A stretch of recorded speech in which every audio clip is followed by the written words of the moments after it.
Welcome to our today's program. My name is Dave Nguyen. We have our special guest joining our program today, Mr. HoanDang, a lifelong community activist, leader, and also a very distinguished career professional.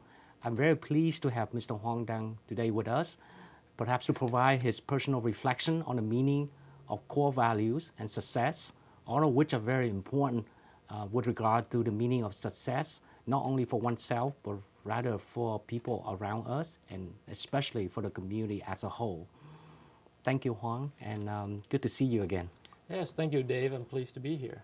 Okay, so tell me the meaning of success as you perhaps right now a very distinguished career professional, a community leader, as compared to that when you were a student and also as a college student growing up and then becoming gradually as a professional and then becoming who you are right now?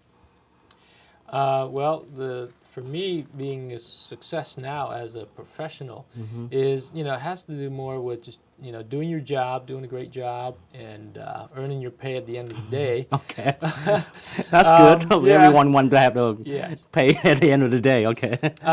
But also, feeling that you made a difference, Okay. For your organization. I work as a regulatory compliance analyst Okay. for Lockheed Martin.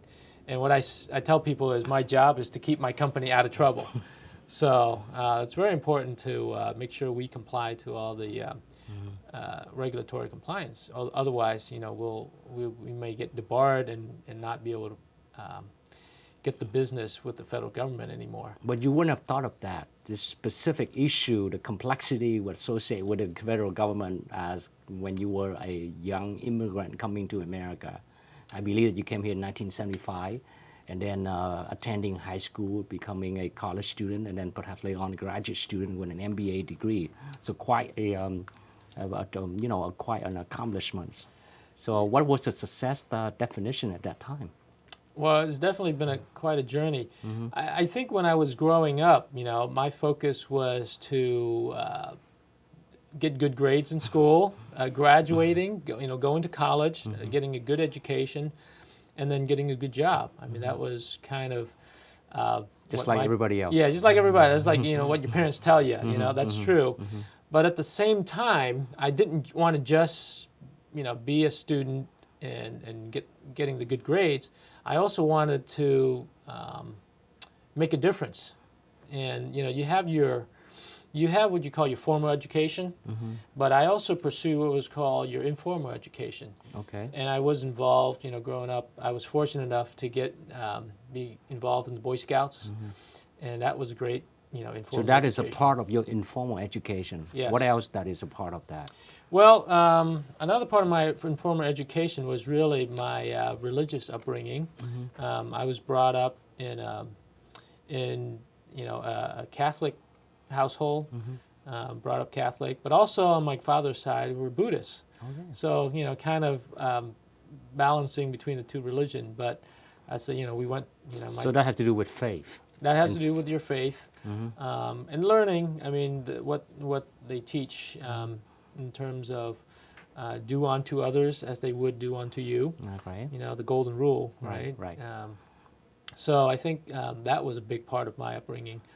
And also when I was in college, I made a decision that, hey, I wanted to not just get a formal education, but again, get an informal education. So I got involved with a lot of other activities on campus. I think I remember one of the first organizations I joined was called Oxfam America. Okay. And that was to help raise money to feed the hungry around the world. Oxfam is known for just. So you were involved as a volunteer, as actually an active community organizer? As a volunteer. I started off as a volunteer. And I didn't really, and of course I was doing, I love doing sports. What sort of sports are you? Well, in high school, actually, I did several sports. I did gymnastics. I ran cross country, and Wow, what a well-rounded package. What else do you have? Wrestling. Okay, wow. Yeah, Okay. wrestling, and really enjoyed the sports. I wasn't as focused, and of course, I was in the Boy Scouts. So, Okay. So that was part of, So all which could have affect you in such a in a way that kind of steer you toward a community engagement rather than just focusing on perhaps making money as an entrepreneur with your MBA degree and whatnot. Right. No, absolutely. I always had a love for community service, and I think that started with the Boy Scouts because we learn about community service, we learn about citizenship and doing your civic duty. But I think once I started doing community service, I discovered that I really liked it, enjoyed it, and I like, gosh, I'm learning from it as well, and that's what I said. It's you're learning from an informal education. You're not just helping people, but you're learning and growing from that So what's the experience. distinguished point with regard to values that help you in terms of success? And I believe success from your point of view had to do more with just financial security, right? And is that because the faith or the family's upbringing and then the joy of making a difference to the community, as to people around you? Yeah, well, I think it's a combination of all of those things. It's the joy of. I think the key is the joy of making a difference and helping other people, and the family. I've always had. I was fortunate enough to have a very good, loving family, and I had a very they were always very supportive of all the things that I did. Of course, I didn't always listen to my parents on everything. But I had a very privileged childhood. I mean, I think my parents worked very hard, to make sure that there was food on the table, and I didn't have to worry about going to work at an early age or when I was in high school, because I did get a job when I was a senior, but I was doing a fun job. But it's and the Boy Scouts was such a key. Part of my success, I think. I mean, thinking back, that was probably one of the most influential parts of my life.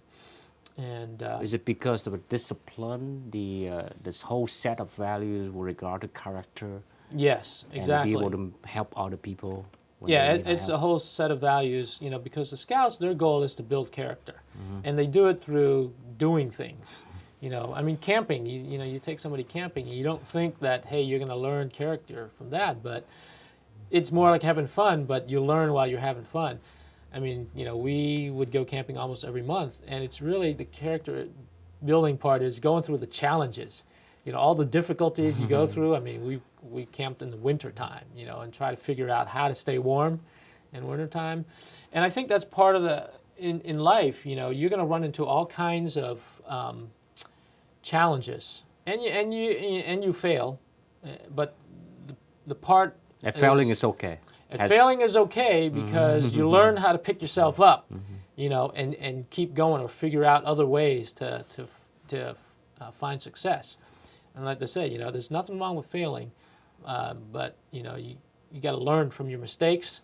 And then you keep on it, because perseverance, actually, that's one of the key things of success. So from then, as you become more than just a community activist, I believe that you be able to pick yourself up, overcome many challenges, and in fact become a board member. I think many different nonprofit organizations, many of which are mainly directed to helping the seniors and also the children in terms of focusing on education.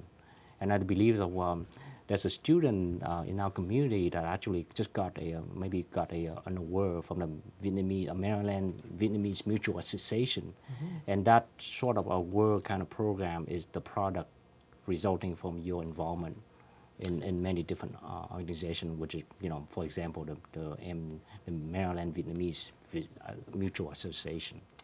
Yeah, I was fortunate enough to be able to serve as the chair and president of the Maryland Vietnamese Mutual Association for the past 9 years. And, the association actually has a good